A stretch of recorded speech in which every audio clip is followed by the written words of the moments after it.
So I'm not even going to pretend like I made this up. We've done case posters. Lisa was doing case posters before I was, and some of the interventionalists are doing follow-up with EMS as well.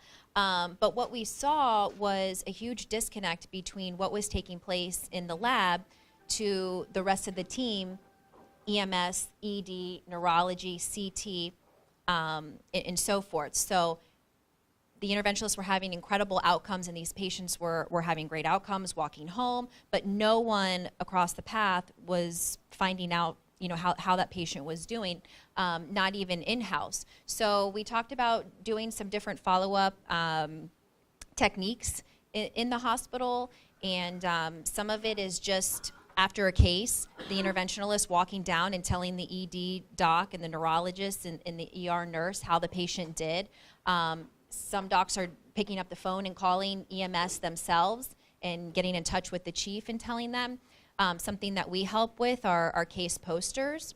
They have before and after images, angio images. They show we put a short little blurb about what the patient's profile was, age, male, female. This is how they presented. This was the workup that they got in the ED.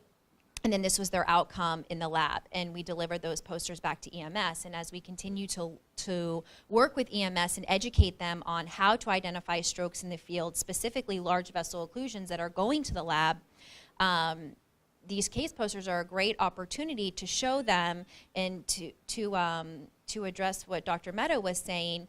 There are some strokes that come in that are strokes, and no stroke alert is identified from EMS. Well, this is a great opportunity to not only recognize EMS in the ED for recognizing strokes and follow-up, but it's continued education as well to try to pick up on where some of our fallouts are so we can prevent them from being misses in the future. So it's just constant follow-up, like Dr. Meadow was saying, on education. And I think it's just as important to do the follow-up with the race scale and with these process and protocols within the hospital with EMS and within the team in the ED as well.